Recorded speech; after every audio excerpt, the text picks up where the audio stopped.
All right. Welcome back, everybody, for another deep dive. Glad to be back. I'm really excited about this one because it's a little different. It's a little different than our usual, historical deep dives or explorations of like philosophical concepts. Yeah, this is one image. Yeah, one image. Well, yeah. And like a huge amount of debate surrounding it, so it's exciting. It is. It is. So the image is pretty simple. We have a plate of blini, which are Russian pancakes. Oh yeah.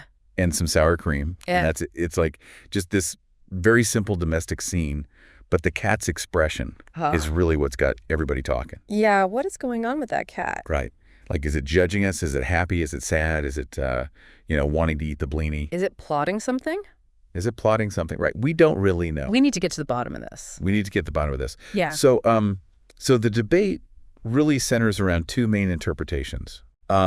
The first one is that the cat is like the ultimate culinary king, right? Like it's sitting there with this plate of delicious blini and sour cream, and it's almost like it's saying like, I have this, you don't deal with it. The haves and the have-nots. Yes. Yeah. Exactly. The haves and the have-nots. And there's almost like you said, a regalness to the cat. Like, back in the day, cats were worshipped in Egypt. Right. And so I wonder if there's some of that, like, deep in our psyche, we still see this. Totally. I think you're absolutely right. Yeah. I think there's like this sense that cats are just like inherently superior to us in some way. Yeah. And yeah. And maybe we even like kind of envy that a little bit. Like we, yeah. wish we could be as cool and aloof as cats. Yeah, we want to be the cat. We want to be the cat with the blini. We want to be the cat with the blini, exactly. But then the other side of the debate sees it totally differently. Okay. They think the cat is actually longing to eat the blini. Oh.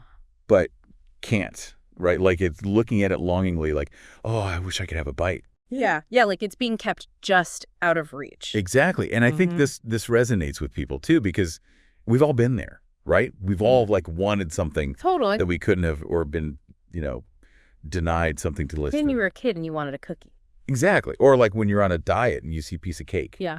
Oh, I know that feeling well. Right. So it's like this very relatable feeling of like wanting something you can't have. Yeah.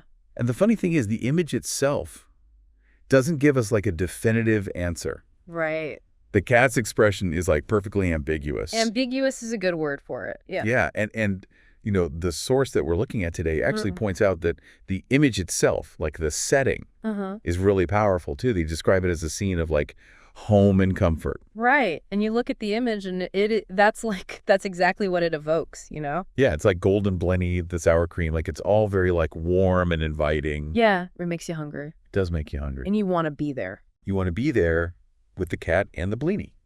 Yeah, and the source even mentions that they don't have a cat. Oh, really? Or blini, and so they're finding themselves like projecting onto the image, Totally, like wishing they were there. Yeah. And I think that speaks to something really interesting about how images work, right? Like how they can evoke these like really strong feelings and desires in us. Yeah, I mean, think about like all the images we see every day scrolling on our phones or whatever, and how many of them just kind of pass us by, but then there are these certain images that for whatever reason, like really stick with us. Totally. And I think this is one of those images, right? It's like simple, but it's powerful. Yeah. And it's got people talking and debating and like really thinking about exactly their own relationship to cats, to food, to comfort. Right. And I think that's really cool. It is. It is. And, at the end of the day, it's like, who cares what the cat's thinking? Right. This image is really more about us and what we bring to it. Exactly. Yeah. So what does this all mean for our listeners out there? Why should they care about a cat staring at some blani? Well, I think, the reason this image is going viral and so many people are talking about it is because it reminds us that even the simplest things can be really thought-provoking. Yeah. We don't need some complicated philosophical treatise to really make us think about the world and about ourselves. Exactly. And it also, I think, reminds us that there's not always like a right or wrong answer. Totally. Like it's okay to have different interpretations of things. Yeah, embrace the ambiguity. Embrace the ambiguity, yes. Yeah. And so on that note, I'm going to leave you all with a little challenge. Yeah. Next time you're scrolling through your feed and you see an image that like really stops you in your tracks, ask yourself why.